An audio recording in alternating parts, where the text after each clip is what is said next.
हे बच्चों पार्टी। सो सीबीएसई ने एक नया सर्कुलर निकाला है और इसमें बहुत सारी गुड न्यूज़ हैं आपके लिए। So let's discuss it and आपको हम पूरी फाइल लेके आए, एक पॉइंट आपके लिए डिस्कस करने वाले हैं, लेकिन इसमें से कुछ ही हैं जो आपके काम के हैं, बाकी वो टीचर्स के लिए हैं। जैसे कि सबसे पहला पॉइंट यहाँ पे दिया गया है कि जो भी बोर्ड आपका स्कूल है, the board is informing the school only about the theory performance of their student of class 12 in a collective manners, hence performance of individual. Basically they are talking about कि जो आपकी theory के marks हैं वो आपके school को एक साथ दिए जा रहे हैं, इसलिए कोई भी इंडिविजुअली आपका क्या होगा, ऑनलाइन वेबसाइट पे आपके मार्क्स अवेलेबल नहीं होंगे, तो आपको मार्क्स जो लेने पड़ेंगे, रिजल्ट जो लेने पड़ेंगे अपने स्कूल से लेने पड़ेंगे। सेकेंड, आपको बोला गया है information about the performance of the subject. Okay, so basically ये बात कर रहा है कि अगर जिनमें क्या था, कुछ ऐसे सब्जेक्ट थे जिसमें असेसमेंट थे, है ना, तो आपके स्कूल वाले मार्क्स दिए थे, वही मार्क्स और आपके थ्योरी मार्क्स ऐड किए गए। कुछ ऐसे सब्जेक्ट थे जिनमें आपका कोई भी पर्टिकुलर असेसमेंट नहीं था, स्कूल ने नहीं किया था, तो उनमें क्या होगा, सिर्फ आपका जो मार्क शीट पे बेसिकली जो आपने थ्योरी दिया है, सिर्फ वही मार्क्स आपके होंगे और वो आपके स्कूल वालों को बता दिए जाएंगे, और बता दिए गए हैं एक्चुअली टर्म 1 के मार्क्स ऑलरेडी। सो आप लोग को अभी तक मिल भी चुका होगा, मैक्सिमम स्कूलों ने दे दिया है। कुछ अगर जिन्होंने नहीं दिया है, आप अपने स्कूल के प्रिंसिपल से या टीचर से आप कम्युनिकेट कर सकते हैं। थर्ड पॉइंट यहाँ पे बोला गया है, अच्छा ये पॉइंट बहुत अमेजिंग है, पॉइंट बहुत अमेजिंग इसलिए है, यहाँ पे बोला गया to address the difference in difficulty level. Basically they are talking about कि आपको पता है कि कुछ सेट बाबा बहुत टफ आए थे इवन इन बायोलॉजी, ठीक है, कुछ सेट ही टफ थे, तो उनमें क्या है वो बोला गया है कि उसको एड्रेस किया जाएगा, उसको सीबीएसई बिल्कुल इग्नोर नहीं करेगी और आपके टर्म 2 के साथ आपको फाइनल रिजल्ट बताएगी। सो बेसिकली बहुत हाई चांस है कि जो जिनका पेपर या जिनका सेट टफ आया था उनको एक बोनस मार्क्स मिले, लेकिन वो मार्क्स आपको टर्म 2 के एग्जाम्स के साथ ही पता चलेगा।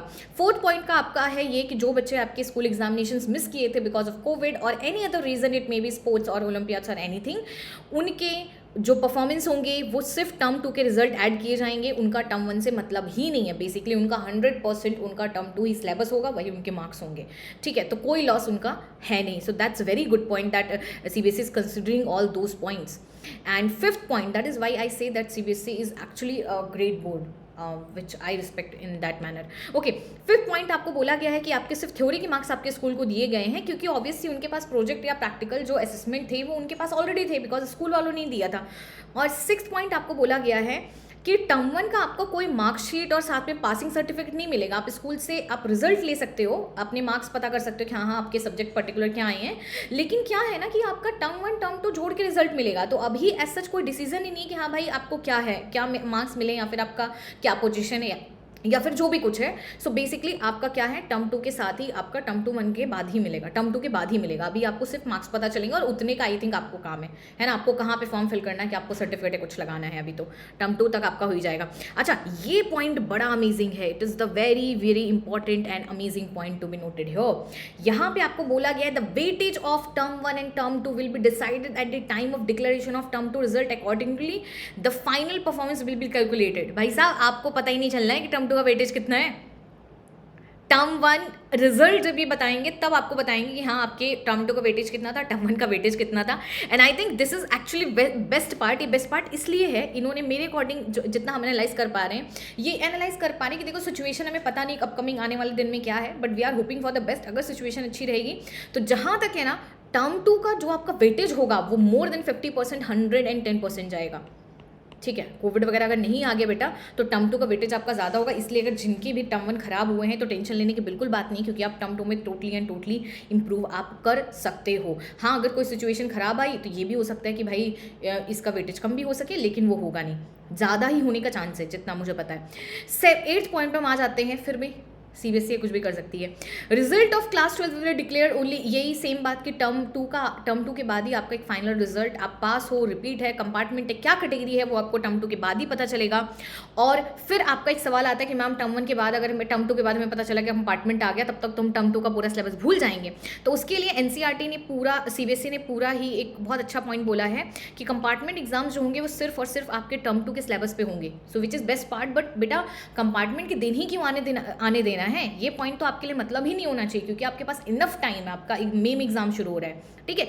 एग्जामिनेशन सेंटर्स अलॉट होंगे टर्म 2 में, which is I think best है, क्योंकि टर्म 1 में कहीं ना कहीं कुछ स्कूल एग्जाम्स स्कूल में हुए थे और जिसकी वजह से बहुत जगह चीटिंग, बहुत जगह टीचर्स का एक डिफरेंट ही बिहेवियर था जो कि बच्चों को बहुत ज़्यादा इफेक्ट किया है। तो आई थिंक एक इक्वलिटी रहती है आपका सेंटर जाने से, so I personally feel it's the best thing.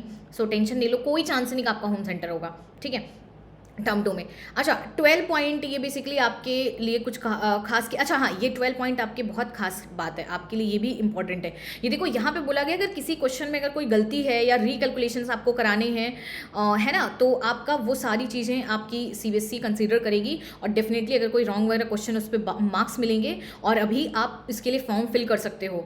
जो भी आपके मतलब आपको चेक करना है कि हाँ यहाँ पे मेरी गलती है, इतने इसमें मेरे मार्क्स आने थे, यू कैन डू दिस। ये देखिए यहाँ पे लिखा है ऑनलाइन डिस्प्यूट मैकेनिज्म टर्म 1 में आपका जो भी हुआ है, और अपना आप क्वेरी रेज कर सकते हो 31 मार्च तक, ठीक है। सो ये सिर्फ आपके पास ज़्यादा दिन नहीं बचे। अगर आपको लगता है कि आई डिजर्व मोर, शायद यहाँ पे कोई गलती हुई होगी, टेक्निकल गलती हुई, देयर इज़ नो चांस कि मेरा गलत हुआ है, तो आप डेफिनेटली आप फॉर्म फिल करो। बाकी ये दोनों पॉइंट आपके काम का नहीं है।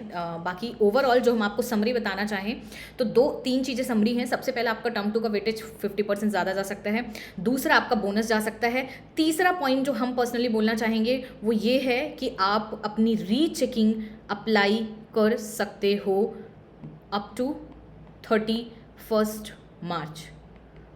मार्च तक आप अपना रीचेकिंग रेज कर सकते हो। So these are the pointers and I would say all the very best. अभी भी आपके पास बहुत वक्त है, 2-3 महीने हैं। What ever help is needed, देखिए आपको टेलीग्राम पे नोट्स वगैरह मिल रही हैं, ज्वाइन कर लीजिए, ठीक है। So it will be fun, biology तो पूरा ही हो जाना है and all the very best, ठीक है, फोड़ दो एकदम।